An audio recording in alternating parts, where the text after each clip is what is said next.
நல்ல கரங்களை தட்டி கர்த்தருடைய நாமத்தை மகிமைப்படுத்துவோம். கர்த்தர் நல்லவர், கர்த்தர் நல்லவர், கர்த்தர் நல்லவர். மீண்டுமாய் நான் உங்களை வாழ்த்துகிறேன். கர்த்தர் தாமே உங்களை இப்பொழுது இருக்கிறதை பார்க்கிறோம் 1000 மடங்கு அதிகமாக்குவார். ஆமேன் என்று சொல்லலாமா? நம்ம எதை குறித்து தியானித்துக் கொண்டிருக்கிறோம்? நித்திய ஜீவனை குறித்து தியானிக்கிறோம். அந்த ஜீவன் பேர் என்னது? நித்திய ஜீவன். ஆமேன் என்று சொல்லலாமா? திரும்பவும் சொல்றேன், இயேசு கிறிஸ்து இந்த பூமிக்கு ஜீவனை கொடுக்க வந்தார். சாத்தானே, நீ ஒரு முறை ஜீவனை எடுத்துட்ட மனு குலத்திலிருந்து, ஆனா இனி நித்திய காலமாய் நான் அவனுக்குள் வைக்கிற ஜீவனை ஒருபோதும் ஒரு காலம் எடுத்துக்கொள்ளவே முடியாது என்று வைக்கிற ஜீவன் தான் எந்த ஜீவன்?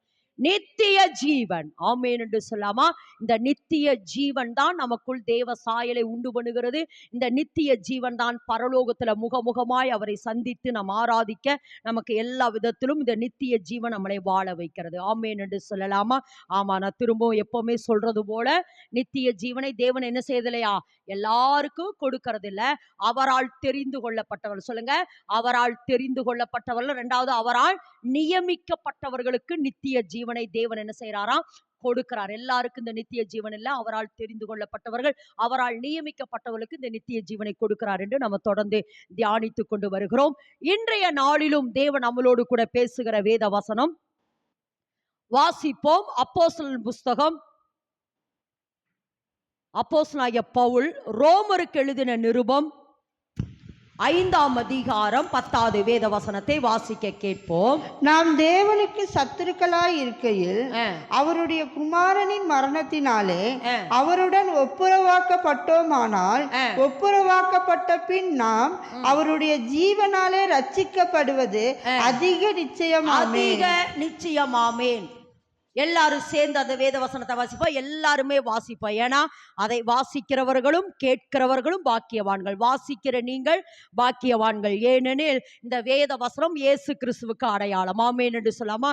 அதை நீங்க உங்க வாய்களை திறந்து வாசிக்கிற பொழுது தேவன் உங்களை பாக்கியவானாய் பார்க்கிறார். அதனால் வாசிப்போம். அப்போஸ்தலனாகிய பவுல் ரோமருக்கு எழுதின நிருபம் 5ஆம் அதிகாரம் 10வது வேத வசனத்தை வாசிக்க கேட்போம்.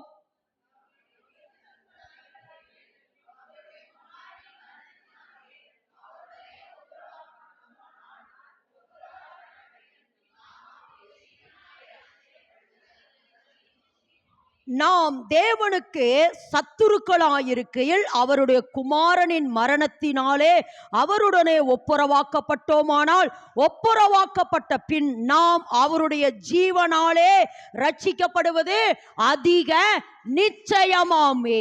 ஆமேன் என்று சொல்லாமா? இன்றைய நாளிலே தேவன் நம்மளோடு கூட பேசுகிற வார்த்தையினுடைய தலைப்பு, ஜீவனாலே தேவனோடு உறவு எனக்கு புதுப்பிக்கப்பட்டிருக்கிறது. ஆமேன் என்று சொல்லலாமா? இந்த இடத்துல வாசிக்கிறோம், நாம் தேவனுக்கு முதல்ல எப்படி இருந்தோமாமா? முதல்ல எப்படி இருந்தோம்?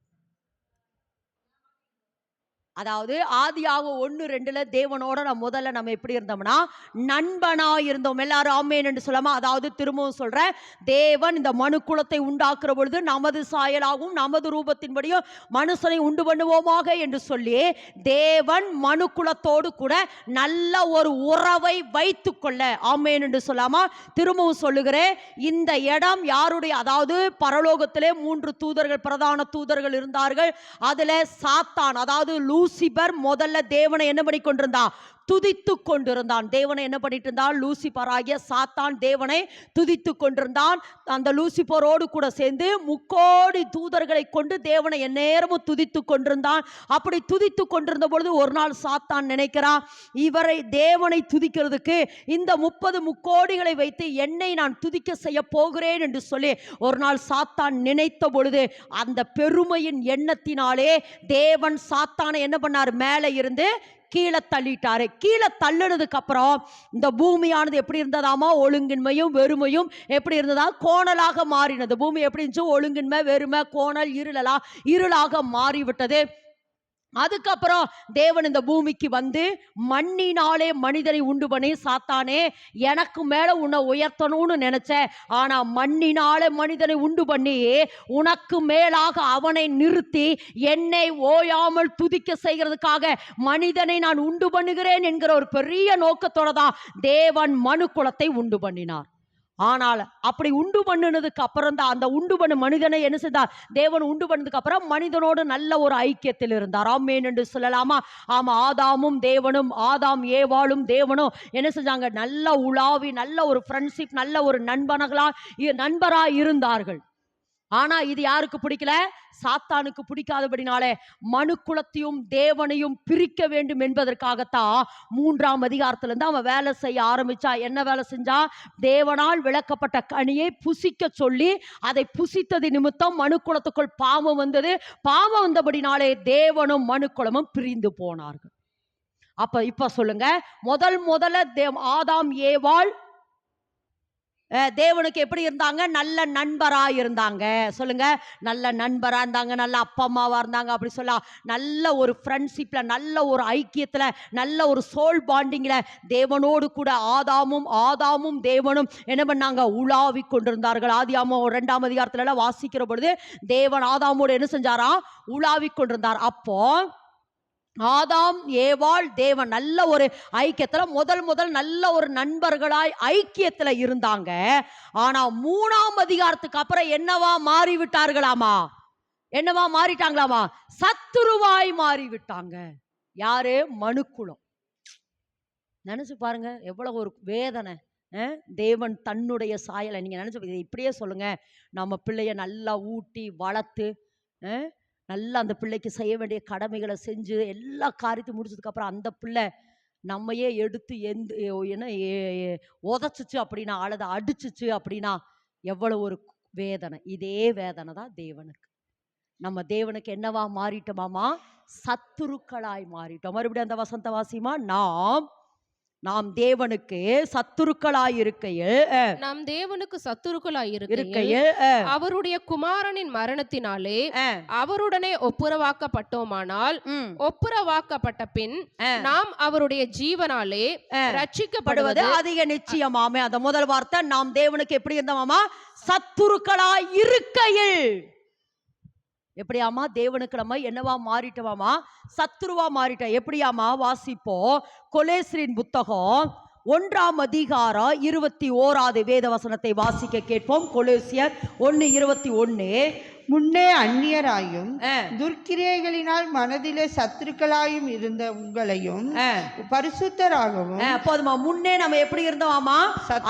சத்துருக்களாய். அது கொஞ்சம் சவுண்டு கம்மி பண்ணுங்க. ஆமா, முன்னே நம்ம எப்படி இருந்தோமாமா? அந்நியராயோ. அடுத்து நம்ம எப்படி இருந்தோமா? மனதிலே. எப்படியாமா? மனதிலே எப்படி இருந்தோமாமா? சத்துருக்களாயிருந்தோம். தேவனை விட்டு நம்ம என்ன ஆயிட்டோமாமா? தூரம் ஆயிட்டோம். எபேசியரின் புத்தகம் 2ஆம் அதிகாரம் 12வது வேத வசனம்.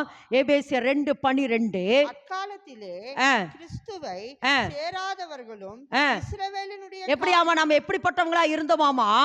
எப்படி இருங்க, நிறுத்தி வாசிமா. ஆமா, வாசிங்க. 2:12. அக்காலத்திலே நம்ம கிறிஸ்துவை, தேவனை சேராதவர்களோ, இஸ்ரவேலினுடைய காணியாட்சிக்கு புறம்பானவர்களோ, வாக்குத்தத்தத்தின் உடன்படிக்கைகளுக்கு அந்நியரோ, நம்பிக்கை இல்லாதவர்களோ, உலகத்தில் தேவன் அற்றவர்களுமாய் நம்ம இருந்தோம்.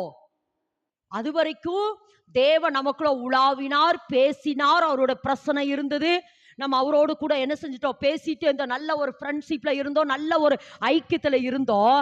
எப்ப சாத்தான் நம்மையும் தேவனையும் விளக்குனானோ, அதுக்கப்புறம் நம்ம என்ன? சத்துருக்கள் ஆயிட்டோம். அடுத்து பாத்தீங்கன்னா நம்ம யாரற்றவங்களா மாறிட்டோம்? தேவனற்றவர்களாய் மாறிட்டோம். என்னவா மாறிட்டோமாமா? தேவனற்றவளா. நமக்கு தேவனுக்கு சம்பந்தமே இல்லை. இப்போ உலகம் இருக்கு பாத்தீங்களா, ஒரு சில மனிதர்கள் இருக்கிறாங்க பாருங்க, அப்படிதான் என்ன செஞ்சோம்? நம்ம இருந்தோம், தேவனற்றவர்களா இருந்தோம். தேவனை விட்டு அடுத்து கீழ் வேதவசனம் பாருங்க 13. முன்னே தூரமாயிருந்த நீங்கள் இப்பொழுது. அப்ப முன்னே நம்ம எப்படி இருந்தோமாமா? தூரமா இருந்தோம். தேவனை விட்டு என்ன பண்ணிட்டோம்? தூரமா போயிட்டேன். இளையகுமாரனை குறித்து வேதத்துல வாசிக்கிற பொழுது அவன் தகப்பனோடு இருந்தான். நல்ல விளைங்க, தகப்பனோடு இருந்தான். இளையகுமாரன் தகப்பனோடு இருந்தார். தகப்பனோடு கூட இருந்தபடினாலே நல்ல ராஜபோஜனம் கிடைச்சிச்சு, நல்ல வஸ்திரம் கிடைச்சிச்சு, நல்ல சாப்பாடு இருந்தது, நல்ல பாதுகாப்பு இருந்தது. தகப்பன் வீட்டில் இளையகுமாரன் இருக்கிற வரைக்கும் அதுபோல்தான் நம்ம இருந்தோம். அதுபோல நம்ம இருந்தோம். ஆனா தகப்பனை விட்டு எப்ப இளைய குமாரன் தூரமாய் போனானோ, அப்படி தூரமாய் போனபடினால அவனுக்கு என்ன இல்ல, சாப்பாடு கூட இல்ல. பன்றியின் தவிட்டினாலே தன் வயிற்றை நிரப்ப ஆசையா, இந்த நல்ல சாப்பாடு இல்ல, நல்ல வஸ்திரம் இல்ல, நல்ல ஒரு வஸ்திரம் இல்ல. அப்படி தகப்பனை விட்டு தூரமாய் போன இளைய குமாரனை போலதான் நம்ம தேவனை விட்டு என்ன ஆயிட்டோமாமா, தூரமாயிட்டோம். தூரமானது கூட பெருசு இல்லைங்க, நம்ம சத்துருவா இருந்த மாமா. சத்துருன்னு என்னது? தேவனுக்கு விரோதமான காரியத்தை செய்யறது, தேவனை தூசிக்கிறது.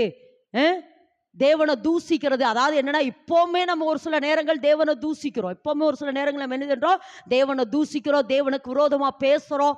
அப்ப நம்ம எப்படி ஆயிட்டோம் அப்படின்னா, நம்ம சத்துருவாயிட்டோம். தேவனுக்கு நம்ம எப்படி ஆயிட்டோமாமா, சத்துருவா மாறிட்டோம். தேவனை விட்டு தூரம் போயிட்டோம். அது மாத்திரமல்ல, தேவனை விட்டு தூரம் போனது மாத்திரமல்ல, ஏன்னா நம்ம தேவனை விட்டு தூரம் போன உடனே சாத்தான் நம்மளை ஆட்கொண்டுட்டான். இப்ப யாரா சொல்ல, நகோமி சொல்ற பொழுது அவ பெத்லேகேமை விட்டு எங்க வந்தா, மோவாப்புக்குள்ள வந்தா. மோவாப்புக்குள்ள வந்தது நிமித்தம் மோவாப்பினுடைய பாவம் அவளை அப்படியே மூடிருச்சு. அது மாத்திரமல்ல, மோவாப்பில இருந்ததான அந்த துக்கம், துயரம், இழப்புகள், வேதனை, இதெல்லாம் யார் மேல வந்துச்சு, நகோமி மேல வந்துருச்சு. அப்படிதாம்மா நம்ம முதல்ல தேவனோடு நல்ல ஒரு ஐக்கியத்தில் இருந்தோம். இப்போ ஒருவேளை நீங்க நினைக்கிறது எப்படி தெரியுமாங்க, ஆதாம் தாங்க இருந்தா நானும் எங்கங்க இல்லைங்க. வாசிப்போம் 1 கொரிந்தியரா 15:22 வாசிமா. 1 கொரிந்தியர் 15:22. ஆதாமுக்குள் எல்லாரும் மரிக்கிறது போல கிறிஸ்துவுக்குள் எல்லாரும் உயிர்ப்பிக்கப்பட. அப்படின்னு என்னன்னா, நம்ம முதல்ல அதாவது எப்படின்னா, ஆதாமுக்குள் எல்லாரும் மரித்தோம். அதாவது தேவன் ஆதாமை, இப்ப நான் ஒரு உதாரணம் சொல்லணும்னா, இப்போ ஒரு மாங்கொட்டை இருக்குது, ஒரு மாங்கொட்டைய போடுற அந்த மாங்கொட்டை என்ன பண்ணுது, வளர்ந்து வளர்ந்து வளர்ந்து அந்த மாமரத்துல எத்தனை, ஒரே மாம்பழம் மட்டும் தான் வருதா, நிறைய வருது. அதே போலதான் சீடு ஒண்ணுதான், ஆதாம் ஒண்ணுதான். ஆனா ஆதாமுக்குள்ள, அதாவது அந்த மாம்பழத்தை தேவன் அந்த மாங்கொட்டைய பார்க்கிற பொழுதே இந்த மாங்கொட்டைக்குள்ள 10,000 மாம்பழம் இருந்துதான். அது போலதான் தேவன் பார்த்தார். அப்ப ஆதாமை உண்டு பண்ற பொழுது ஜாக்லினும் ஆதாமுக்குள்ளதான் இருந்தோம். நீங்களும் எப்படிதான், ஆதாமுக்குள்ளதான் நம்ம இருந்தோம். அப்போ இந்த ஆதாம் பாவம் செய்த பொழுது நானும் பாவம் செய்தேன். நானும் தேவனுக்கு என்னவா மாறிட்டேன், சத்துருவா மாறிட்டேன். நானும் தேவனுக்கு என்னமாயிட்டேன், சத்துருவா மாறிட்டேன். அப்போ ஆதாம் தேவனை விட்டு தூரம் போனது மாத்திரமல்ல, தேவனோடு இருந்த வரைக்கும் ஆதாமுக்குள்ள அன்பு இருந்தது, சந்தோஷம் இருந்தது, சமாதானம் இருந்தது, தேவனோடு ஒரு ஐக்கியம் இருந்தது.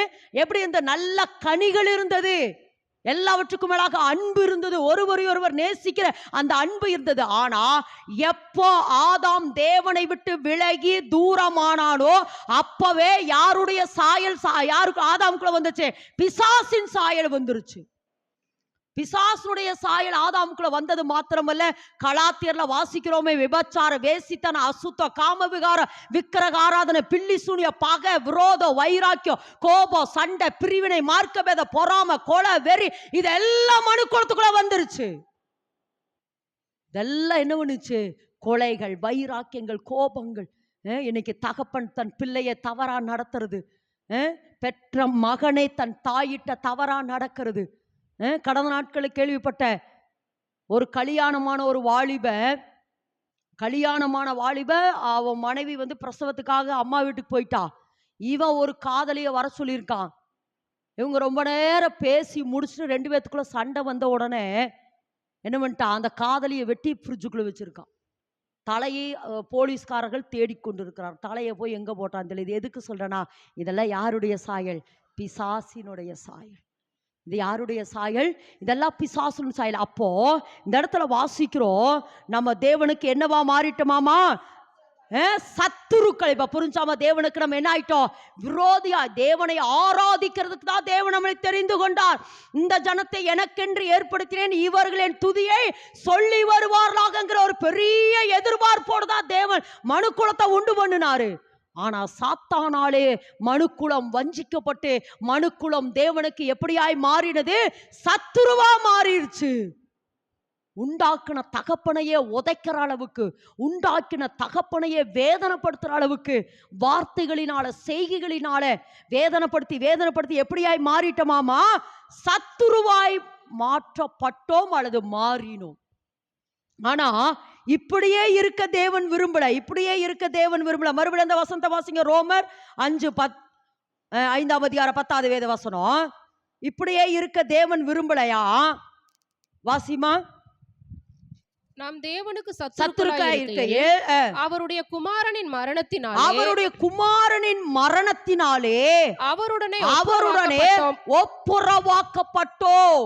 தேவன் இப்படியே இருக்க நம்மளை இப்படியே விட விரும்பல. ஏன்னா இந்த மனு குலத்தை தேவன் அவரை துதிக்க, ஆராதிக்க, அவரோடு கூட உலாவ, அல்லது மனு குலத்துக்குன்னு இந்த பூமியை கொடுத்து இந்த பூமியை ஆண்டு கொள்ளணுங்கிற ஒரு பெரிய எதிர்பார்ப்போட தான் தேவன் மனு குலத்தை உண்டு பண்ணாரு. நம்ம சத்துருக்கள் ஆயிட்டாங்களேன்னு சொல்லி தேவன் என்ன செய்யல? நம்மளை ஒதுக்கல. மறுபடியும் மனு குலத்தை தேவனோடு ஒப்புரவாக்க தேவன் விரும்பினார். எல்லாரும் ஆமென் என்று சொல்லாம வாசிப்போம். கொலோசியர் புத்தகம் 1ஆம் அதிகாரம் 20வது வேத வசனம். கொலோசியர் 1:20. அவர் சிலுவையில் சிந்தின இரத்தத்தினாலே, நல்ல விளக்கமா, அவர் சிலுவையில் சிந்தின இரத்தத்தினாலே சமாதானத்தை உண்டு பண்ணி பூலோகத்தில் உள்ளவைகள் பரலோகத்தில் உள்ளவைகள் யாவையும் அவர் மூலமாய், இயேசு கிறிஸ்து மூலமாய் தமக்கு தேவனுக்கு ஒப்புரவாக்கி கொள்ள அவருக்கு பிரியமாயிருந்தது. மனுக்குழு இப்படி ஆயிருச்சு அல்லது பூமி இப்படி ஆயிடுச்சு. ஏன்னா தேவன் பூமி எப்படி, ஆமா, அதாவது பூமி பரலோகம் பூமி எப்படி முதல்ல ஒன்னா இருந்தது. அந்த வெளிச்சம், பரலோகத்தினுடைய வெளிச்சம் பூமியில என்ன செஞ்ச வீசிக்கொண்டிருந்தது.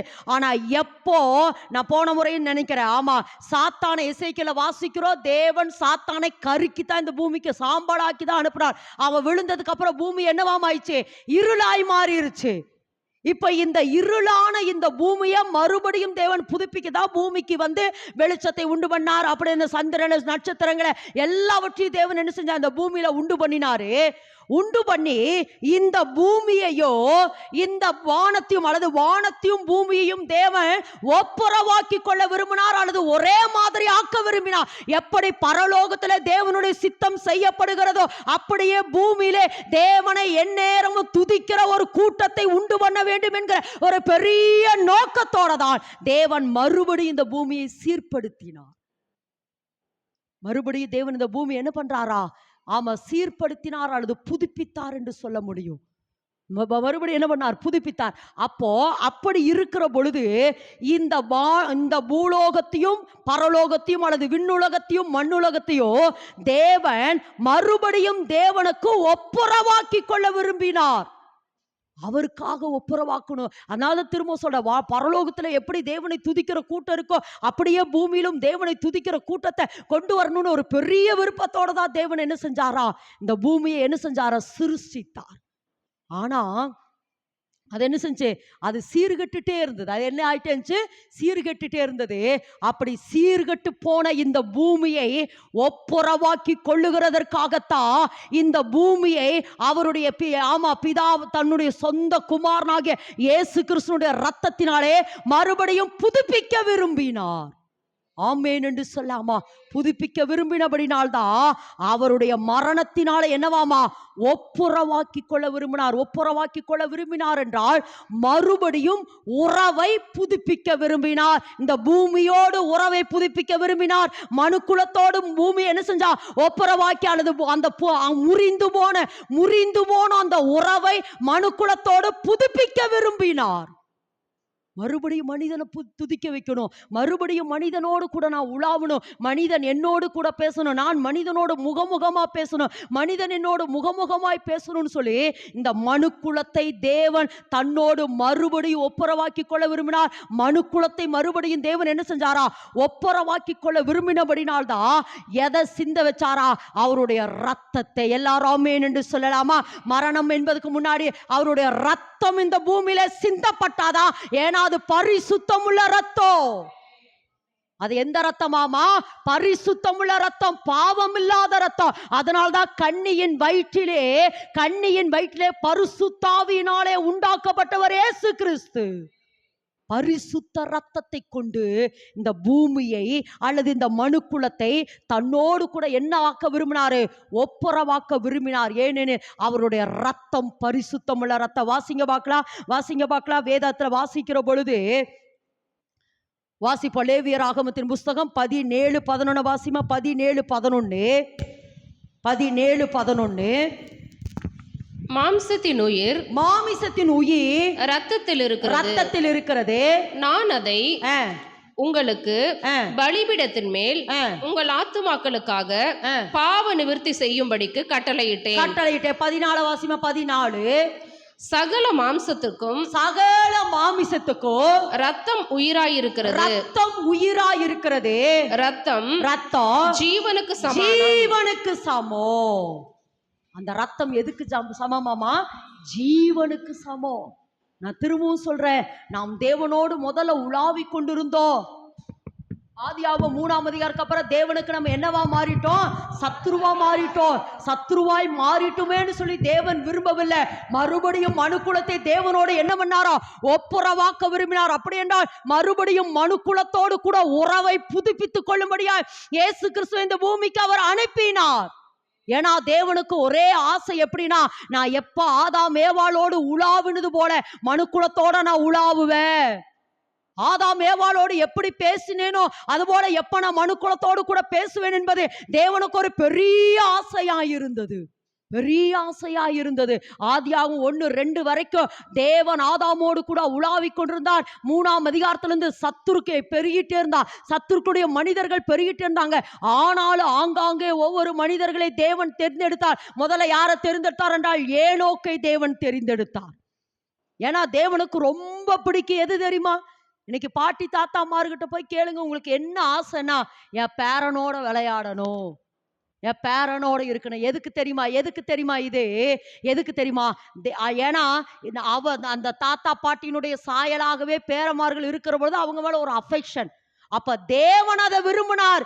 என்னதான் பரலோகத்துல தேவனை துதிக்கிற கூட்டங்கள் இருந்தாலும் தன்னுடைய சாயலாய் உண்டாக்கப்பட்ட அந்த மனிதனோட நான் ஐக்கியமா இருக்கணும், அந்த மனிதனோடு உலாவிட்டே இருக்கணும், அந்த மனிதனோடு கூட பேசிக்கொண்டே இருக்கணும், அந்த மனிதன் என்னோடு கூட பேசிக்கொண்டே இருக்கணும்னு சொல்லி தேவன் விரும்பினார். அப்படி விரும்பினபடினால்தான் தேவன் ஏனோக்கோடு சஞ்சரித்து கொண்டிருந்தார். ஏனோக்கு தேவனோடு சஞ்சரித்து கொண்டிருந்தார். ஏனோக்கு அப்புறம் யாரை எடுத்தாரு? நோவா தேவனோடு சஞ்சரி. ஏன்னா தேவனுக்கு எவ்வளவு ஒரு ஆசை, மனுக்குலத்தோட பேசிட்டே இருக்கணும், மனுக்குலத்தோட ஒரு உறவை என்ன செஞ்சே இருக்கணும், ஆமா வைத்துக் கொள்ளணும், அந்த பேசிட்டே இருக்கணும், அந்த ஐக்கியத்தோட இருக்கணும்னு தேவன் பெரிதாக விரும்பினார். நோவாக்கு அப்புறம் ஆபிரகாம் தேவனோடு சஞ்சரித்து கொண்டே இருந்தார். ஆபிரகாமோடு தேவன் என்ன பண்ணிட்டே இருந்தாரு? சஞ்சரிச்சுட்டே இருந்தாரு. அதுக்கப்புறம் ஆபிரகாமுக்கு அப்புறம் அப்படியே வந்தங்கன்னா இஸ்ரவேல் ஜனங்களோடு கூட தேவன் உலாவ விரும்பினார். ஆமென் என்று சொல்லாமா? இஸ்ரவேல் ஜனங்களோட தேவன் உலாவ விரும்பினபடினால மோசேட்டோன்னு சொல்றாரு. வாசிப்போம். லேவியராகமத்தின் புஸ்தகம் 26ஆம் அதிகாரம் 12வது வேத வசனம். நான் உங்கள் நடுவிலே உலாவி தேவனாயிருப்பேன், நீங்கள் என் ஜனமாய் இருப்பீர்கள். நீங்கள் எகிப்தியருக்கு அடிமைகளாய் இராதபடி ஒரு வாசஸ்தலத்தை உண்டு பண்ணு. என்ன சொல்றாராமா? அதாவது நான் ஜனங்களுக்கு நடுவில் உலாவுகிறதுக்கு அந்த இடத்துலயாம இருக்கு, ஒரு வாசஸ்தலத்தை உண்டு பண்ண சொல்றாரு. நான் அவர்களோடு கூட உலாவி அவர்கள் தேவனாய் இருப்பதற்கு நான் என்ன செய்யணும்? அவர்கள் நடுவில் எனக்காக ஒரு வாசஸ்தலத்தை உண்டு பண்ணு. உலாவுகிற அந்த ஸ்தலத்தை, வாசஸ்தலத்தை உண்டு பண்ணுன்னு சொல்லி மோசே கிட்ட தேவன் கேட்கிறாரு. அதுக்கப்புறம் வாசஸ்தலமாய் தேவன் இஸ்ரவேல் ஜனங்களோடு கூட உலாவி கொண்டிருந்தார். அதுக்கப்புறம் ஆலயத்துல உலாவ விரும்பினார். வாசிங்க பார்க்கலாம். 2 சாமுவேல் 7ஆம் அதிகாரம் 6வது வேத வசனம். 2 சாமுவேல் 7ஆம் அதிகாரம் 6வது வேத வசனம். நான் இஸ்ரவேல் புத்திரரை எகிப்திலிருந்து புறப்பட பண்ணின நாள் முதற்கொண்டு இந்நாள் வரைக்கும் நான் ஒரு ஆலயத்திலே வாசம் பண்ணாமல் கூடாரத்திலும் வாசஸ்தலத்திலும் உலாவினேன். நான் இஸ்ரவேலாகிய என் ஜனத்தை மேய்க்கும்படி கட்டளை. இந்த இடத்துல வாசிக்கிறோம். எனக்கு அதாவது சொல்லாம சொல்றாரு, நான் என் ஜனத்து நடுவுல உலாவ விரும்புறேன், நான் இதுவரைக்கும் கூடாரத்திலே உலாவிட்டு இருக்கிறேன், எனக்கு ஒரு வாசஸ்தலம் வேணுங்கிறத மறைமுகமா யார்கிட்ட பேசுறாருன்னா அந்த நாத்தான் தீர்க்கதரிசி கிட்ட பேசுறாரு. அப்ப தேவன் அப்படியே முதல்ல யார் கூட உலாவினாரா? ஆதாம் ஏவாளோடு உலாவினார், அடுத்து ஏனோக்கோடு உலாவினார், அதுக்கப்புறம் நோவாவோடு உலாவினார், அதுக்கப்புறம் ஆபிரகாமோடு உலாவினார், அப்புறம் இஸ்ரவேல் ஜனங்கள் நடுவில் உலாவினார், அதுக்கப்புறம் தேவனுடைய ஆலயத்துல உலாவினார். கடைசியில சொல்லிட்டாரு 2 கொரிந்தியர் 6:16 வாசிக்கிற பொழுது, நீங்களே தேவனுடைய ஆலயம். எதுவுமே தேவனுக்கு சாட்டிஸ்ஃபைட் ஆகல. ஏன்னா ஒரு ஏனோக்கோடு உலாவி பார்த்தாரு, அவருக்கு திருப்தி இல்லை. ஆபிரகாமோடு உலாவி பார்த்தார், திருப்தி இல்லை. இஸ்ரவேல் ஜனங்கள் நடுவில் உலாவினார், திருப்தி இல்லை. ஆலயத்துல உலாவினாரு, திருப்தி இல்லை. கடைசியில் சொல்றார், இல்ல மகனே மகளே, நீ எனக்கு வேணும், நான் உனக்குள் உலாவ விரும்புகிறேன். நீ என் ஜனமா இருக்கணும், நான் உன் தேவனா இருக்கணும். நான் உனக்குள் உலாவி உன் தேவனா இருப்பேன், நீ என் ஜனமா இருக்கணும். ஏன்னா நான் உனக்குள் உலாவி உன் தேவனா இருந்து நீ என் ஜனமா இருந்து நீ இந்த பூமியை என்ன செய்யணுமாமா? ஆண்டு கொண்டே இந்த பூமி முழுவதையும் நீ எனக்கு சொந்தப்படுத்தி கொடுக்கணும். ஆமென் என்று சொல்லலாமா? ஆமென் என்று சொல்லாமா? அப்படி தேவன் உலாவ விரும்பினாரு. ஆனா எது தடையா இருக்குது? எது தடையா இருக்குது? பாவம் தடையா இருக்குது. தேவன் உலாவ விரும்பினது உண்மைதான். மனுக்குலத்தோட தேவன் உலாவ விரும்பினது உண்மைதான். ஏனை பாவத்தை பார்க்காத சுத்த கண்ணனாகிய தேவாதி தேவன் மனுக்குலத்துக்குள்ள வாசம் பண்றதுக்கு எது தடையா இருக்குது? பாவம் தடையா இருக்குது.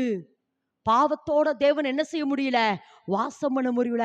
அப்படி அவர் நினைத்து கொண்டிருந்த பொழுதுதான் என்னுடைய சொந்த குமாரனையாவது அனுப்பி, எப்படியாமா? சொந்த குமாரனையாவது அனுப்பி அந்த மனு குலத்துக்குள்ள என்ன செய்யணும்? பரிசுத்தத்தை நான் உண்டு பண்ண விரும்புகிறேன் என்பதற்காகத்தான் தேவன் என்ன செஞ்சாரா? இயேசு கிறிஸ்துவை இந்த பூமிக்கு அனுப்பினார். தேவ சாயலை மனு குலத்துக்குள்ள உண்டு பண்ணணுங்கிறதுக்காக. ஆமென் என்று சொல்லலாமா? ஆமென் என்று சொல்ல. இப்ப மறுபடியும் அந்த வசந்த வாசிமா, லேவியராகமம்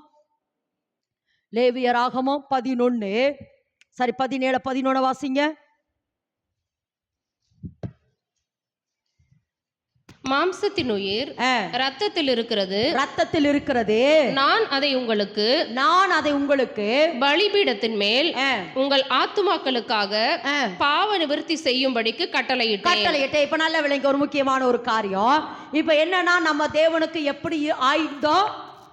சத்ருவா. எப்படி ஆய்ந்தவாமா? சத்ருவா. மறுபடியும் அந்த வாசிங்க, கொலேசியர் 1:20 21 வாசிமா. 20 வாசிங்க. கொலேசியர் 1:20.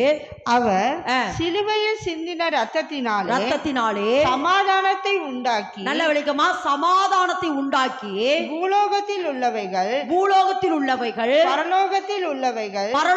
உள்ளவைகள் யாவையும் அவர் மூலமாய் தமக்கு ஒப்புரவாக்கி கொள்ளவும் அவருக்கு பிரியமாயிற்று. 21 வாசிங்க. முன்னே அந்நியராயும் துர்க்கிரியைகளினால் மனதிலே சத்துருக்களாக துர்க்கிரியைகளை செய்து, தேவனுக்கு விரோதமான துன்மார்க்கமான கிரியைகளை செய்து நம்ம மனது, இப்ப சொல்லுங்க, அதாவது தேவனையும் நம்மையும் பிரிக்கிறதுக்கும் அந்த சென்டர் பாயிண்ட் எது அப்படின்னா மனது. சொல்லுங்க, என்னவாமா? மனது. அதுதான் ஆத்துமா. அதுதான் என்னவாமா? ஆத்துமா. அப்போ தேவனுக்கும் மனிதனுக்கும் நடுவாக இருக்கிறது என்னன்னா அந்த ஆத்துமா. எப்படியாமா? அந்த ஆத்துமாவில் அதான் ஆத்துமா தான் மனது. அதெல்லாம் கனெக்ஷன். அதாவது ஆத்துமா, மனது, இருதயம், இதெல்லாம் என்னது? கனெக்ஷன். அதாவது சத்துரு நம்மகிட்ட, நான் இப்போ கடந்த நாட்களுக்கு இதை குறித்து நான் பேசிட்டு இருந்தேன்.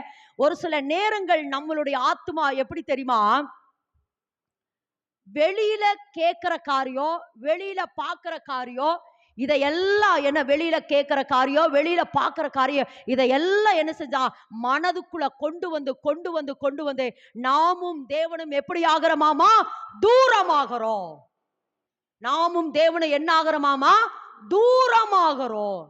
நாமும் தேவனை என்ன ஆகிறோம்னா தூரமாகிறோம். ஏன்னா இப்ப தேவன் நம்ம ஆவியில, நம்ம ஆத்மாவில என்ன பண்ணி கொண்டு, டோன்ட் டச் போகுதா? நாமும் தேவனும் என்ன ஆயிட்டுமாமா? தூரமாயிட்டோம். ஏன்னா நம்ம தேவனோடு உலாவி கொண்டிருந்தோம். நல்லா சொல்லுங்க, நம்ம தேவனோடு என்ன பண்ணி கொண்டிருந்தா? நம்ம உலாவி கொண்டிருந்தோம். அப்படி உலாவினபடினால நம்ம ஆத்மா எப்படி இருந்ததாமா? பரிசுத்தமா இருந்தது. நீங்க கவனிப்போம், ஆத்மா எப்படி இருந்தது? பரிசுத்தமா இருந்தது. ஆத்மா பரிசுத்தமா இருந்ததுனால நம்ம தேவனோடு உலாவ முடிஞ்சு, அவருடைய பிரசன்னத்தை உணர முடிஞ்சு, அவரோடு கூட ஐக்கியமா இருக்க முடிஞ்சு. அவர் பேசின உடனே நமக்கு கீழ்ப்படிஞ்சோம். அவர் பேசின உடனே அவருடைய சத்தத்தை நம்ம என்ன பண்ண முடிஞ்சு? கேட்க முடிந்தது, கேட்க முடிந்தது. ஆனா இப்ப இந்த தேவனுக்கும் நமக்கு பிரிவினை வந்தபடினாலே நம்மளுடைய ஆவி ஆத்மா, அதாவது ஆவிக்கும் ஆத்மாவுக்கு இடையில ஒரு பெரிய முக்காடு வந்துருச்சு. என்ன வந்துருச்சாமா? பெரிய முக்காடு வந்துச்சு. இப்ப என்னன்னா, இப்ப ஆவியானவர் உள்ள இருக்கிறாரு. அந்த ஆவியானவர் சொல்லுகிறதை நம்ம ஆத்மா விளங்கி கொள்ள முடியல.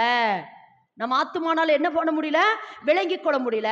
அடுத்து அந்த ஆத்மாவில தேவனை என்ன செய்ய முடியல? துதிக்க முடியல, ஆராதிக்க முடியல. ஏன்னா நம்ம வெளியில பார்க்கிற காரியம், வெளியில கேட்கிற காரியம், இதைத்தான் நம்ம எங்க கொண்டு வந்துட்டோம்? நம்ம ஆத்மாவில கொண்டு வந்து, மனதில கொண்டு வந்து அதையே சிந்தித்து சிந்தித்து சிந்தித்து. இப்போ உதாரணத்துக்கு சொல்றேனே, இப்போ நம்ம ஒரு வீடியோ பார்த்துட்டு இருக்கிறேன்னு வைங்களேன், உங்களுக்கு வயிற்று வலியா, இந்த இடத்துல வலித்தால் அது கேன்சருக்கு அறிகுறி. ஒருவேளை நீங்கள் மேலே பாருங்கள், உங்கள் கண் பார்க்க முடியவில்லைனால் கண்ணிலே என்ன ஆயிடுச்சு? ஒரு திரை வந்து விட்டது. அப்படின்னு உடனே நம்ம என்ன ஆயிரும்? அப்படியே செஞ்சு பார்க்குறோம். ஓ இப்படி இருக்குமோ, இப்படி இருக்குமோ. உடனே நம்ம என்னன்னா, வெளி இன்ஃபர்மேஷன் உடனே எங்கே கொண்டு வந்துட்டோம்? ஆத்துமாக்களை கொண்டு வந்து.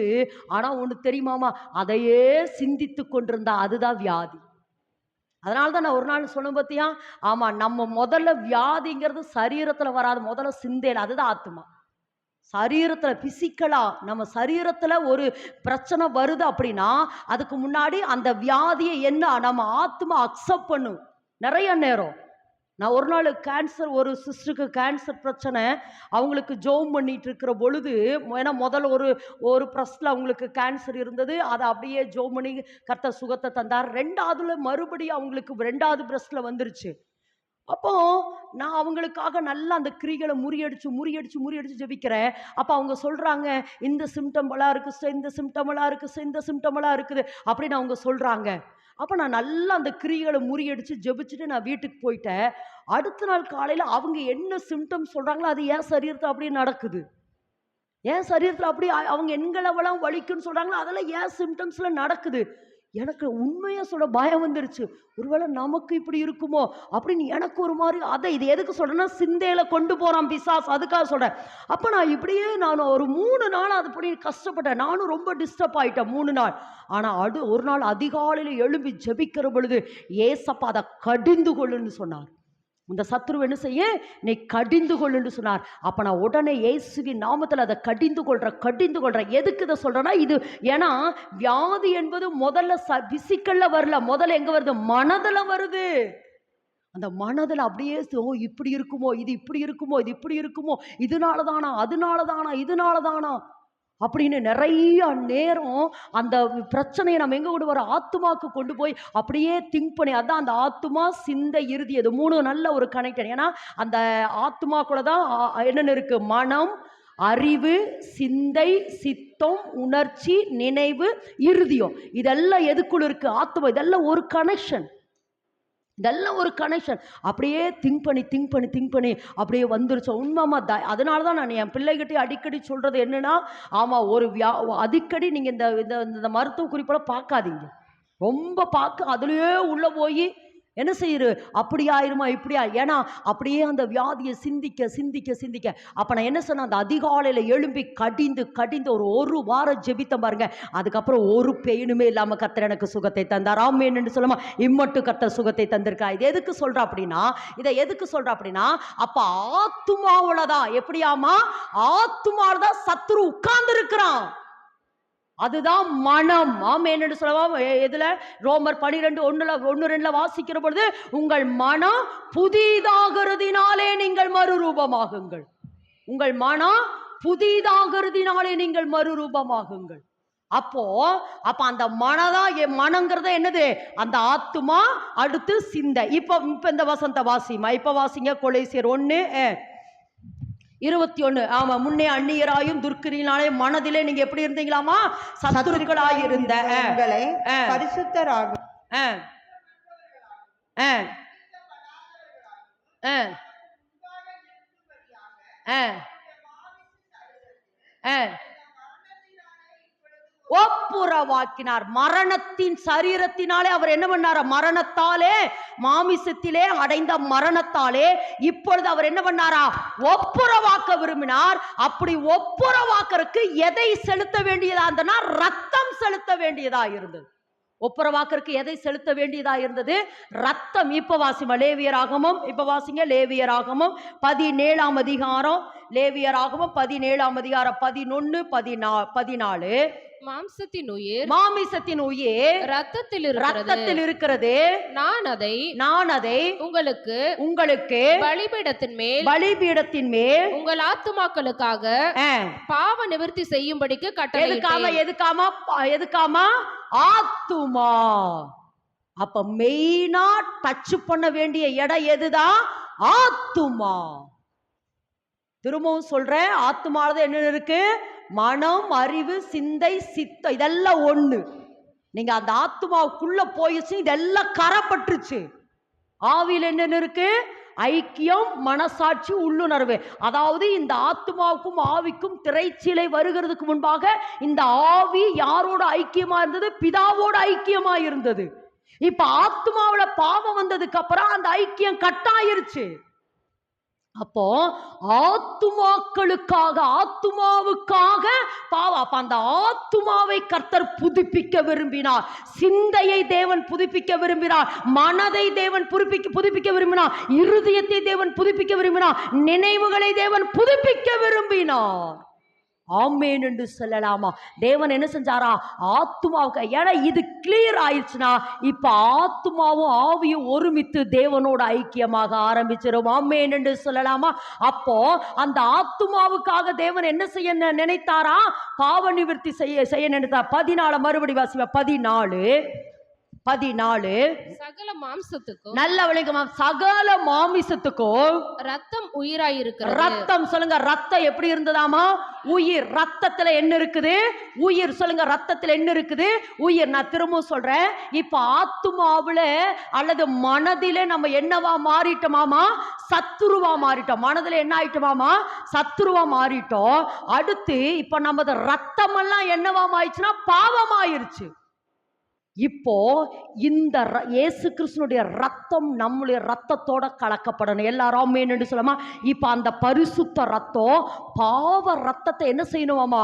பாவ கிருமிகளை அழிக்கிறதுக்கு பரிசுத்தவார் ஒருவர் அந்த ரத்தம் சிந்தப்பட வேண்டியதா இருந்தது. அந்த ரத்தத்துல என்ன இருக்கிறது? உயிர். ஆமென் என்று சொல்லலாமா? அந்த ரத்தத்துல என்ன இருக்குதாமா?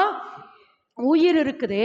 இப்ப அந்த உயிர் என்னுடைய உயிரில, செத்து போன என்னுடைய ஆத்மாவில, தேவனோடு ஐக்கியமா இருந்த என்னுடைய ஆத்மா இப்ப செத்து போனபடினாலே இந்த ஆத்மாவுக்குள்ள இயேசு கிறிஸ்துனுடைய உயிர் வருகிற பொழுது அது மறுபடியும் உயிர்ப்பிக்கப்படுது. நல்ல கரந்தட்டமா? அது மறுபடியும் உயிர்ப்பிக்கப்படுது. அதனால்தான் மரித்தோரிலிருந்து எழுப்பினுடைய ஆவி உங்களுக்குள் வாசமாயிருந்தார். ஒன்னு எடுத்து மறுபடி வாசிமா 14. சகல மாம்சத்திற்கும் ரத்தம் உயிராயிருக்கிறது. ரத்தம் ஜீவனுக்கு சமானம். ரத்தம் எதுக்கு சமமாமா? ஏன்னா ரத்தத்தில் என்ன இருக்குது? உயிர் இருக்குது. அந்த உயிர் தான் என்னது? ஜீவன். இப்ப வாசிமா. ஆகையால் எந்த மாம்சத்தின் ரத்தத்தையும், எந்த மாமிசத்தின் ரத்தத்தையும் புசிக்க வேண்டாம். இல்ல, அதுக்கு மறுபடி வாசிங்க 14 மறுபடி வாசிமா. சகல மாம்சத்திற்கும் ரத்தம் உயிராயிருக்கிறது. ரத்தம் ஜீவனுக்கு சமம். இங்க இன்னொன்னு கவனிங்க. அதாவது ஒரு பக்கம் சத்துருவாயிருந்த நம்ம ஆத்துமாவை தேவன் புதுப்பிக்கிறார். ரெண்டாவது, நியாயப்பிரமாணத்தினுடைய சட்டத்தின்படி கண்ணுக்கு கண், பல்லுக்கு பல், ஜீவனுக்கு ஜீவன். ஆமென் என்று சொல்லாமா? கண்ணுக்கு கண், பல்லுக்கு பல், ஜீவனுக்கு ஜீவன். அப்போ மனுஷனுக்குள்ள தேவன் ஊதினா அந்த ஜீவன் என்ன ஆயிடுச்சு? செத்து போயிருச்சு. அந்த ஜீவனை மறுபடியும் புதுப்பிக்கிறதுக்கு ஒருவர் ஜீவன் கொடுக்க வேண்டியதா இருந்தது.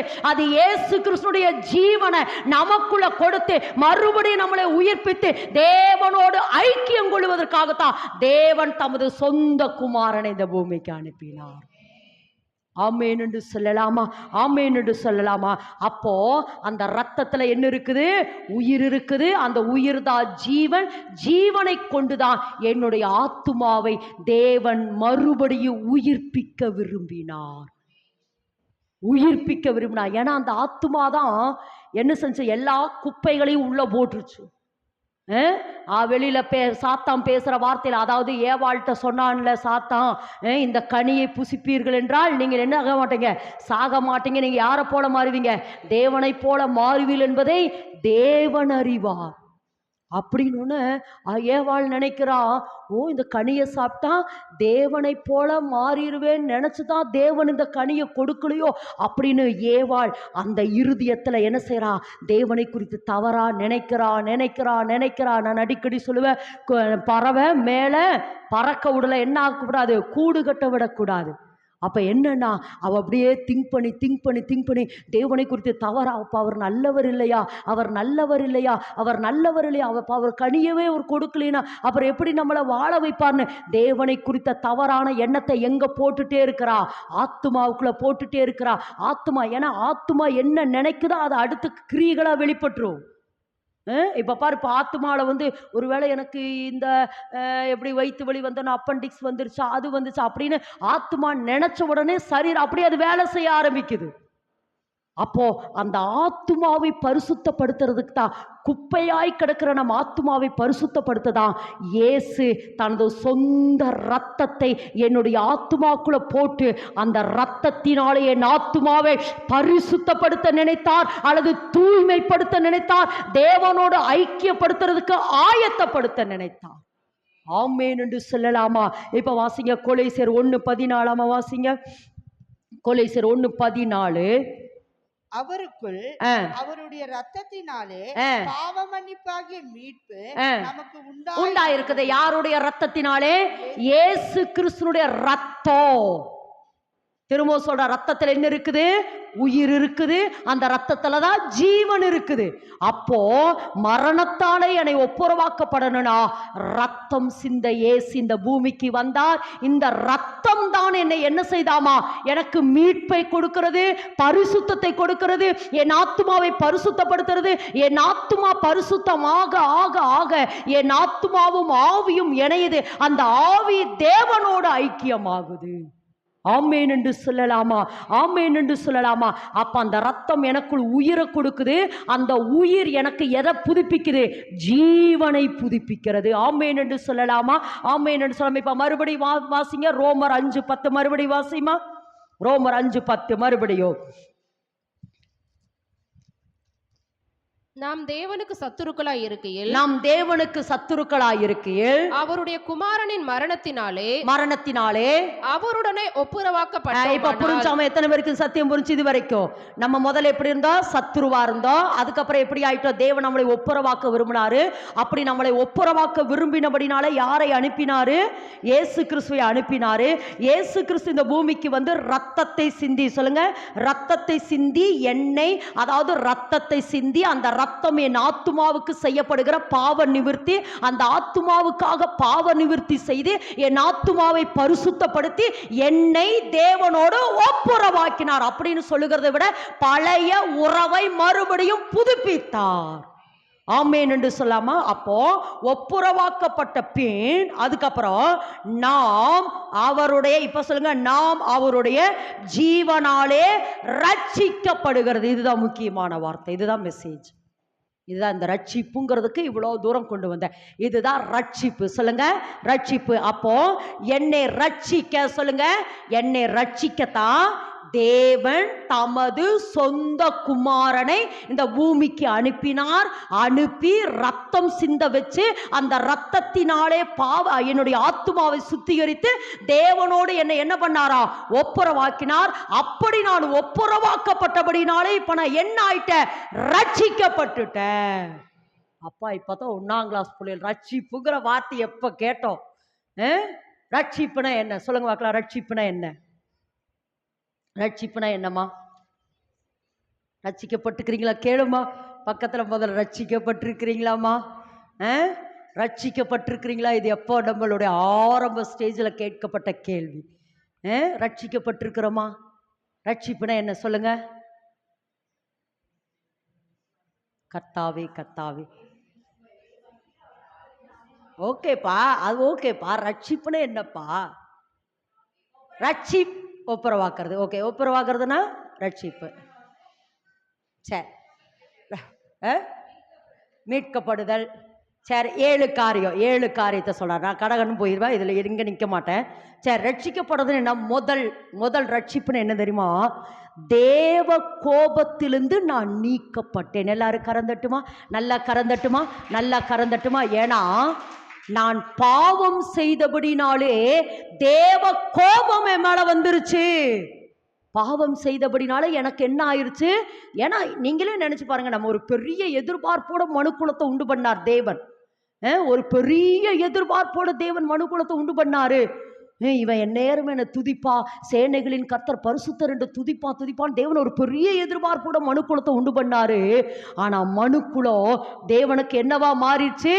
சத்துருவா மாறிடுச்சே. அப்படி இருக்கிற பொழுது தேவனுக்கு மனுக்குலத்துக்கு மேல என்ன இருந்தது? பெரிய கோபம் இருந்தது. அப்போ ரட்சிப்புனா தேவ கோபத்திலிருந்து முதல்ல நான் நீக்கப்பட்டேன். 1. 2வது, நான் பாவம் செய்தபடினால, நல்ல விளைக்க, நான் பாவம் செய்யறபடினாலே அல்லது குற்றம் செய்யறபடினாலே எனக்குள்ள ஒரு சில தண்டனைகள் இருக்குது. அதனால் அதைத்தான் குறிச்சு உபாகமம் 28 அந்த 112 வித சாபம், 112 சாபங்கள் இருக்குது. அப்போ நான் பாவம் செய்தபடினாலே, தேவனுக்கு விரோதமாய் காரியத்தை செய்தபடினாலே, நான் குற்றம் செய்தபடினாலே என் மேல எத்தனை வருதாமா? 112 வித சாபம் வருது.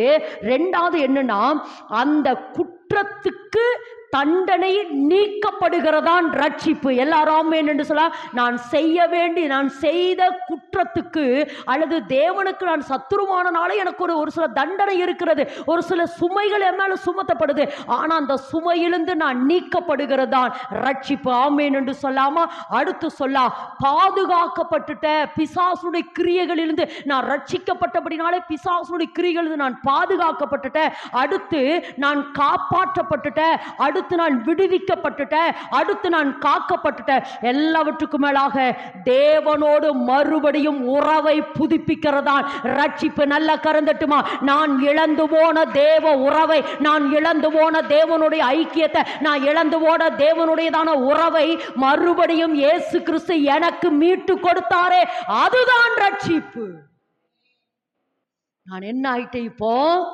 இப்ப என்ன ஆயிட்டேன்? ரட்சிக்கப்பட்டுட்டேன். எல்லாரும் ஆமென் என்று சொல்லுங்க. நான் என்ன ஆயிட்டேன்? ஒரே வார்த்தையில சொன்ன, ரட்சிப்பு என்றால் நான் விடுதலையாக்கப்பட்டுட்டேன்.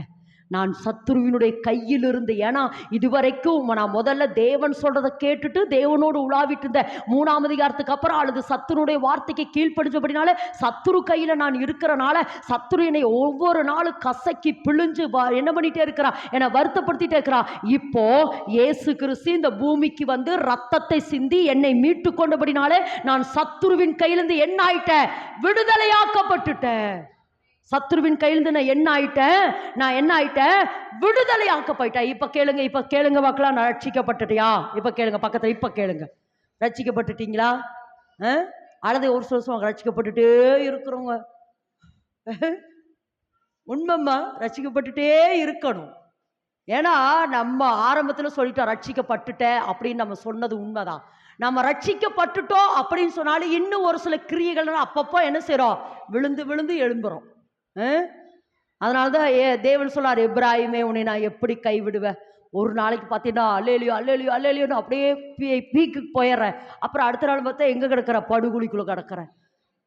கீழே படுகுழிக்குள்ள தேட வேண்டியதா இருக்குது. ஆதாமே நீ எங்க இருக்கிறாய் அப்படிங்கிற மாதிரி தேவனை வந்து என்ன பண்ண வேண்டியதா இருக்குது? தேட வேண்டியதா இருக்குது. அப்ப இப்ப சொல்லுங்க, நம்ம ரட்சிக்கப்பட்டுட்டோமா? ஒரு வசனம் இருக்குதுல, வாசிங்க. மத்தேயு எழுதின சுவிசேஷமா 24:13 வாசிமா.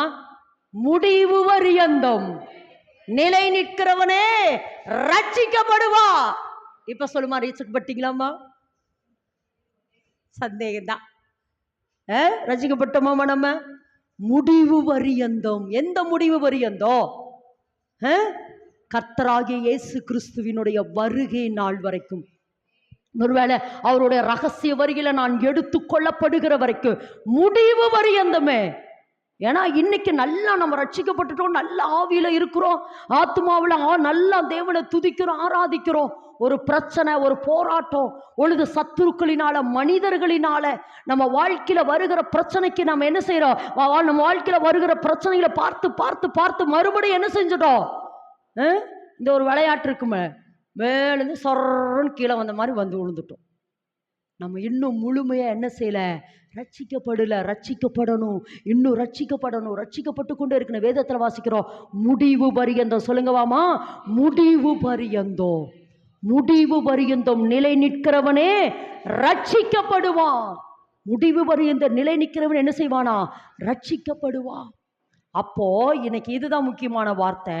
இப்ப இந்த முடிவு பரியந்தம், இப்போ அதாவது நம்ம ரட்சிக்கப்பட்டுட்டோம். இதெல்லாம் நம்ம இந்த 7 காரியத்துல ஒரு 100% இல்லாட்டியும் ஒரு 50% இருக்குது நம்ம வாழ்க்கையில. ஆனா அப்போ மறுபடியும் எந்திரிக்கிறோம், உழுகுறோம், எந்திரிக்கிறோம், ஜெபிக்கிறோம், உழுகுறோம். அதிகாலையில ஒரு மாசம் நல்லா ஜெபிக்கிறோம், அப்புறம் ஒரு மாசம் படுத்தே தூங்குறோம். நல்ல உபவாசம் சொல்லி எல்லாம் என்ன செய்யறோம்? உபவாசம் விழுந்து கிடக்குறோம். அப்புறம் பார்த்தா என்ன செய்யறோம்? ஜெபிக்க தேவன் வந்து எழுப்பினாலும் கூட நம்மளால என்ன செய்ய முடியல, எழும்புறதில்ல. அப்ப இன்னைக்கு என்ன சொல்ல வராருன்னா, மெயினா முடிவு அந்த சொல்லுங்க, அந்த வார்த்தையில நில்லுங்க பார்க்கலாம்.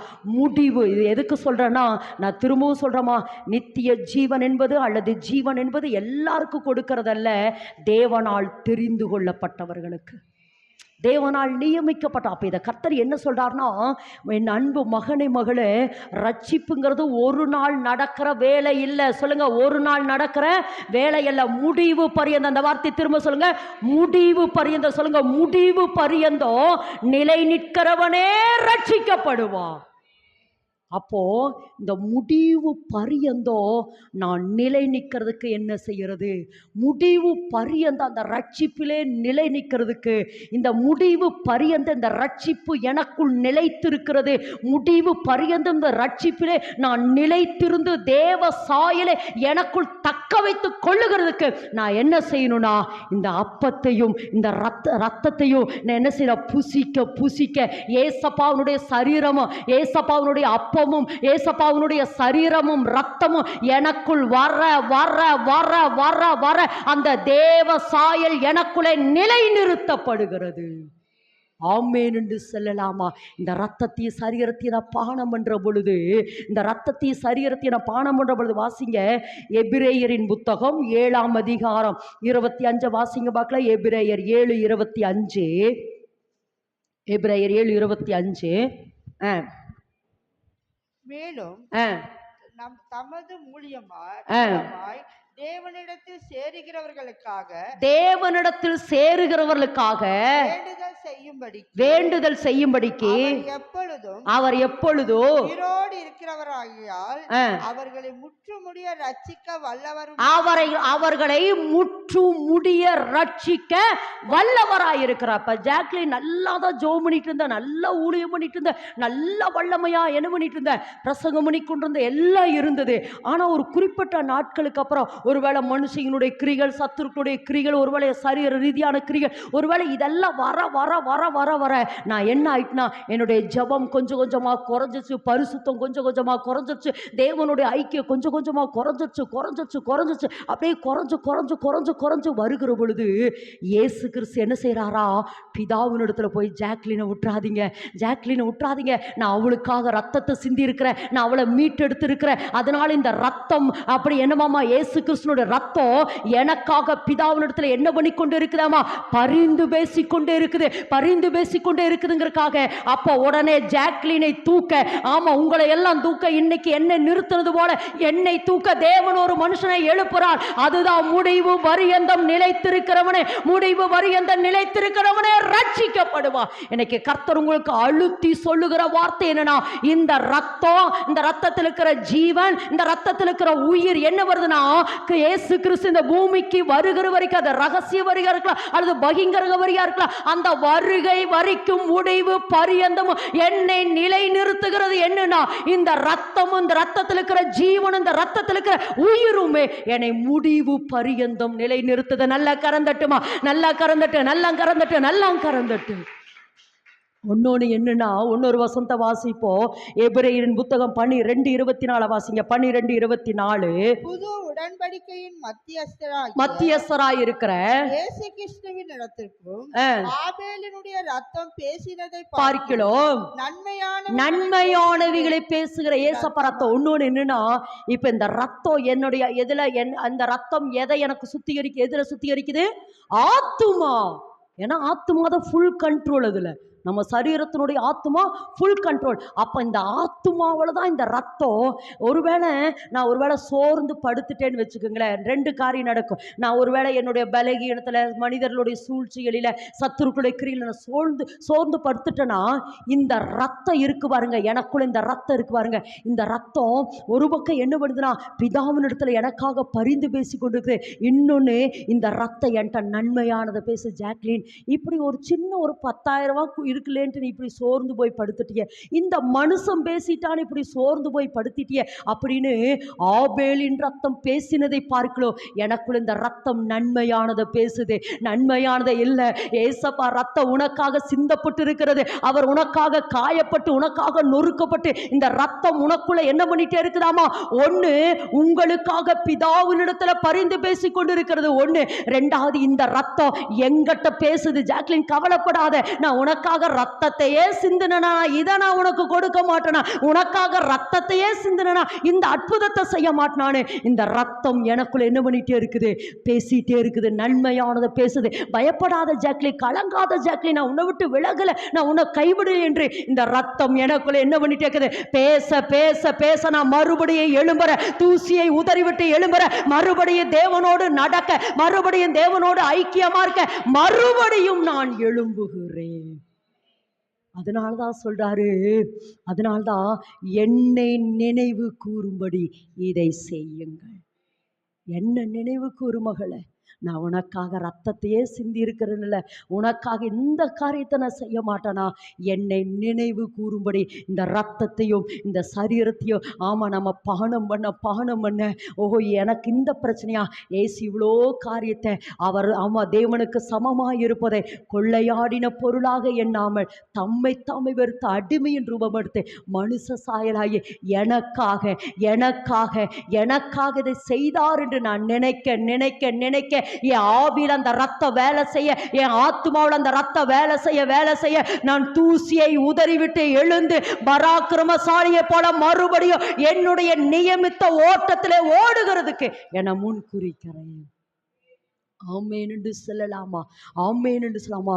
ஒன்று, தேவன் நம்ம வாசித்தது போல, அதாவது ஏசப்பாவினுடைய ஜீவனினாலே நான் ரட்சிக்கப்படுகிறதுக்கு தேவன் தமது சொந்த குமாரனை அனுப்பினாரு. ஒன்று, நமக்குள்ள அந்த தேவ சாயல். ரெண்டாவது பாருங்க, முக்கியமான வசனம் வாசிப்போம். அப்போஸ்தலனாகிய பவுல் ரோமருக்கு எழுதின நிருபம் 8:29 வாசிமா. 8:29.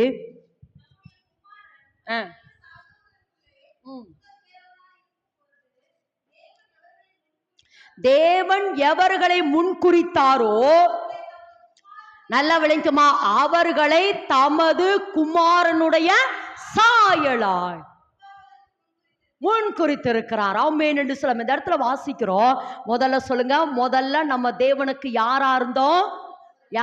நல்லா அந்த வார்த்தையை அழுத்தி சொல்லுங்க. நம்ம முதல்ல தேவனுக்கு யாரா இருந்தோம்? சத்துருவா இருந்தோமாமா. நம்ம தேவனுக்கு முதல்ல எப்படி இருந்தோம்? சத்துருவா இருந்தோம். சத்துருவா இருந்த நம்மளை அவ குமாரனுடைய சாயலுக்குள்ள கொண்டு வருகிறதுக்காகத்தான் இயேசு தமது சொந்த குமாரனை இந்த பூமிக்கு தந்திருக்கிறார். அல்லது சொந்த குமாரனுடைய ரத்தத்தையே சிந்த வச்சிருக்கிறார். எதுக்கு தெரியுமா? அந்த குமாரனை போல. ஏன்னா குமாரனை தேவன் தம்முடைய ஒரே பேரான குமாரனை.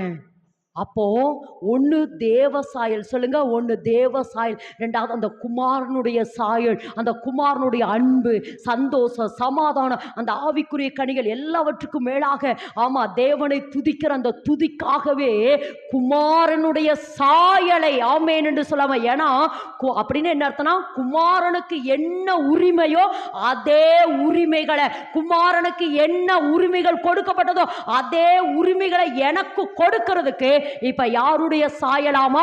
குமாரன். நான் திரும்ப சொல்றேன், தேவனுக்கு சத்துருவாயிருந்த நம்மளை யாருடைய சாயலை கொண்டு வந்துட்டாராமா? குமாரனுடைய சாயல். ஆமேன் என்று சொல்லலாமா? ஆமேன் என்று சொல்லாமா? அப்போ இது முக்கியமான ஒரு கடைசி நேரத்தில் தேவன் உங்களுக்கு சொல்லுகிற ஒரு வார்த்தை என்னன்னா, திரும்ப சொல்லுங்க, நான் யாருடைய சாயல்? தேவனுடைய சாயல். நான் தேவனோடு கூட உலாவுகிற பொழுது நான் யாருடைய சாயலா இருந்தேன்? தேவ சாயல். அந்த இப்ப இந்த தேவ சாயலை இழந்து நான் எப்படி மாறினேன்? சத்ருவா மாறினேன். அப்படி சத்ருவாய் மாறினதை தேவன் விரும்பாம என்னை மறுபடி அவரோட ஒப்புரவாக்க விரும்பினாரு.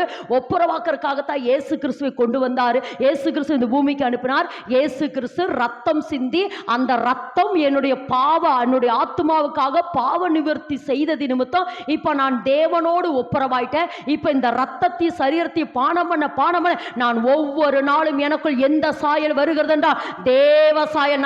நல்ல கரந்தட்டுமா? எனக்குள் எந்த சாயல் வருதாமா? தேவ சாயல், தேவ சாயல், தேவ சாயல், தேவ சாயல். இப்ப இந்த தேவ சாயல் வரனால என்ன நடக்குது? வாசிங்கப்போ ஆதியாகமத்தின் புஸ்தகம். ஆமா, வாசிங்க பார்க்கலாம். 1ஆம் அதிகாரம் 25, 26 வாசிமா. 25, 26, 26 வாசிமா. 26. பின்பு தேவன் நமது சாயலாகவும் நமது ரூபத்தின்படியேயும் மனுஷனை உண்டாக்குவோமாக. 27. தேவன் தம்முடைய சாயலாக மனுஷனை சிருஷ்டித்தார். அவனை தேவ சாயலாகவே சிருஷ்டித்தார். ஆணும் பெண்ணுமாக அவர்களை சிருஷ்டித்தார். போது இந்த இடத்துல வாசிக்கிறோம். இந்த இடத்துல என்ன சொல்றாருன்னா, இப்ப திரும்ப சொல்லுங்க, நம்ம தேவ சாயலை இழந்தோம். ஆனா குமாரனுடைய ரத்தத்தினாலே நமக்குள்ள எந்த சாயல் வந்துருச்சு?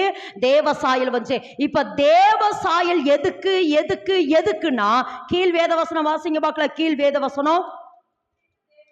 பின்பு தேவன் தேவ சாயலாய் உண்டாக்கப்பட்டிருக்கிற, தேவ சாயலாய் சிருஷ்டிக்கப்பட்ட அவர்களை தேவன் என்ன சொல்றார் பாருங்க. பின்பு தேவன் அவர்களை நோக்கி, நீங்கள் பழுகி பெருகி பூமியை நிரப்பி அதை கீழ்ப்படுத்தி சமுத்திரத்தின் மச்சங்களையும் ஆகாயத்து பறவைகளையும் பூமியில் மேல் நடமாடுகிற சகல ஜீவ ஜந்துகளையும் ஆண்டு கொள்ளுங்கள் என்று சொல்லி தேவன் அவர்களை ஆசீர்வதித்த. நல்ல கரந்தட்டுமா? நல்ல கரந்தட்டு. எதுக்கு இந்த தேவ சாயல்னா, நீ பழுகணும், நீ பெருகணும். நீ ஆமா பழுகி பெருகி பூமியை நிரப்பி ஆமா அதை ஆண்டு கொள்ளும்படியாய் தேவன் அவர்களை ஆசீர்வதித்தார். எனக்கு எதுக்கு தேவ சாயல் என்றால், நான் பழுகி பெருகி பூமியை நிரப்பணும், பழுகி பெருகி பூமியை நிரப்பணும், பழுகி பெருகி பூமியை நான் நிரப்பும்படியாகவே என்னை ஆசீர்வதித்திருக்கிறார்.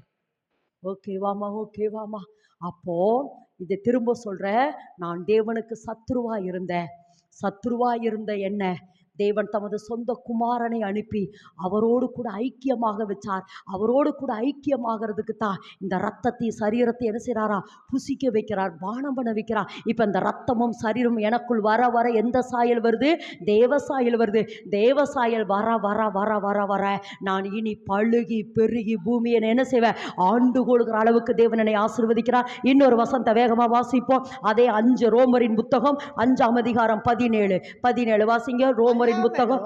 அல்லாமலோ அவனுடைய மீறுதலினாலே அந்த ஒருவன் மூலமாய் மரணம் ஆண்டு கொண்டிருக்க கிருபையின் பரிபூரணத்தையும் நீதியாகிய ஈவின் பரிபூரணத்தையும் பெறுகிறவர்கள் இயேசு கிறிஸ்து என்னும் ஒருவராலே ஜீவனை அடைந்து ஆளுவார்கள். இது முக்கியமான ஒரு வார்த்தை.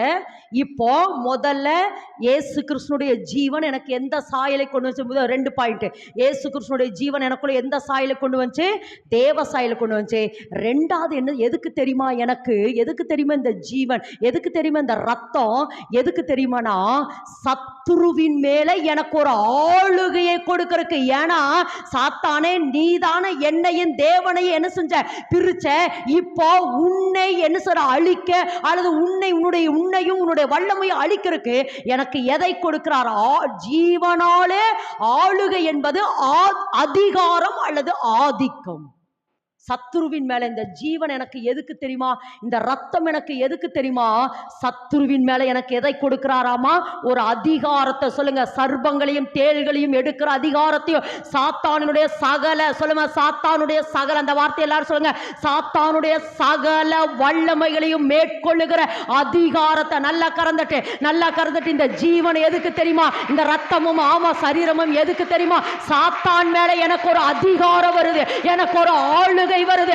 அவனுடைய சகல வல்லமைகளை மேற்கொள்ளுகிற அதிகாரம். அதனாலதான் வெளிப்படுத்தல் 1:6 வாசிக்கிறோம், நம்ம தேவன் எப்படி தெரிந்து கொண்டாராம், ராஜாக்களாகும் ஆசாரி. இப்ப என்னன்னா, இந்த ரத்தமும் சரீரமும் நான் புசிக்க புசிக்க எனக்குள் ஜீவன் வர வர ஒண்ணு எனக்குள்ள என்ன நடக்குது, தேவ சாயல் நடக்குது.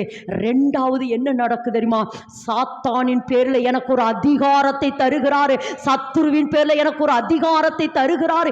இனி என் வாழ்க்கையில, என் குடும்பத்துல, என் சரீரத்துல வேலை செய்கிற சாத்தானுடைய சகல வல்லமைகளை அழிக்கிற அதிகாரத்தை எனக்கு தருகிறார். அதை நான் என்ன செய்யணுமாமா, கடைசியாக வாசிங்க ரோமரின் புத்தகம், அப்போஸ்தலன் பவுல் ரோமருக்கு எழுதின நிருபம் 10ஆம் அதிகாரம் வாசிங்கம்மா, 10:9-10 வாசிப்பா.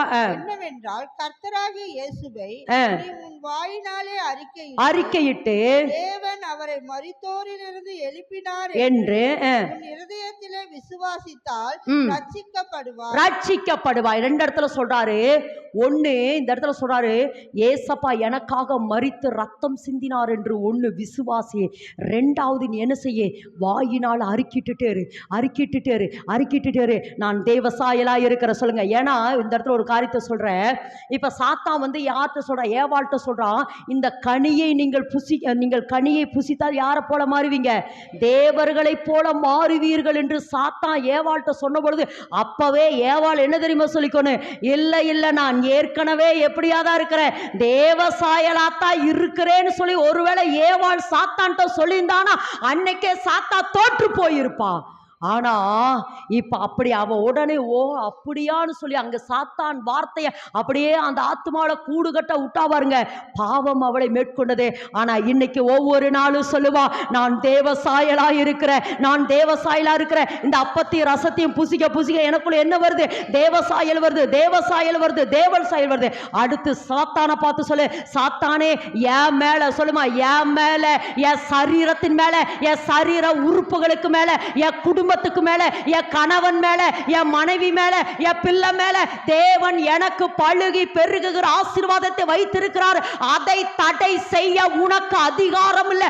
ஏனெனில் உன்னுடைய எல்லா வல்லமைகளையும் முறியடிக்கிற அதிகாரத்தை தேவன் எனக்கு தந்திருக்கிறார். சாத்தானை கையை எடு, என் எல்லையிலிருந்து கையை எடு, கணவன் மேலிருந்து, மனைவி மேலிருந்து, பிள்ளை மேலிருந்து, என்னுடைய ஆஸ்தி மேலிருந்து, ஐஸ்வர்யத்தின் மேலிருந்து கையை எடு. சாத்தானே கையை எடு. அவன் பலகீனப்பட்டுருவாமா, நீ அதை அறிக்கிட்டுட்டேரு. ஒருபோதும் சாத்தானுக்கு என்ன செய்யக்கூடாது, இடம் கொடுக்க கூடாது. ஒரு காலத்துல அவனை பார்த்து நம்ம பயந்தமா. என்னையும் சொல்ற ஆரம்ப நாள்ல என் கணவன் என்கிட்ட சொன்ன வார்த்தை கொஞ்சம் வேடிக்கையா தான் இருக்கு. ஆனாலும் சொல்றேன், ரொம்ப சாத்தாங்கிட்ட வேலை காட்டிடாத, அவ வேலை காட்டிடுவா நம்மள. என்ன ஆனா நாட்கள் ஆக ஆக ஆக அந்த சத்துரு யார், சாத்தான் யார், அவ தோற்று போனவன், அவன் மேல தேவன் நமக்கு என்ன அதிகாரத்தை கொடுத்திருக்கிறாரு. எப்படி பார்வோன் இஸ்ரவேல் ஜனங்களை கசக்கினது போல சாத்தான் இன்னைக்கு கசக்கி கொண்டிருக்கிறான். ஆனா இன்னைக்கு கர்த்தர் சொல்றாருமா, அவனையும் அவனுடைய வல்லமையை அழிக்கிற அதிகாரத்தை தேவன் இன்னைக்கு தந்திருக்கிறாரு. அவருடைய சகல வல்லமைகளை அழிக்கிற அதிகாரத்தை தேவன் நமக்கு தந்திருக்கிறாரு. ஒரு காலத்துல அவனை பார்த்து நம்ம பயந்தோம். இல்லம்மா இல்லை, இனி நம்மளை கண்டு அவன் பயந்து கொண்டிருக்கிறான். ஏன்னா நான் அடிக்கடி சொல்லிட்டு இருக்கிறேன், இனி அவன் நம்ம எல்லைகளில் வரவே கூடாது. தேவன் என் மேல் வைத்திருக்கிற அத்தனை ஆசீர்வாதம் இனி என் மேலே நிறைவேற போறது விசுவாசோட எல்லாரும் அப்படியே எழுப்பி நிற்போம். ஆண்டவரே, உம்முடைய ரத்தத்தையும் சரீரத்தையும் பானம் பண்ணிருக்கேன்.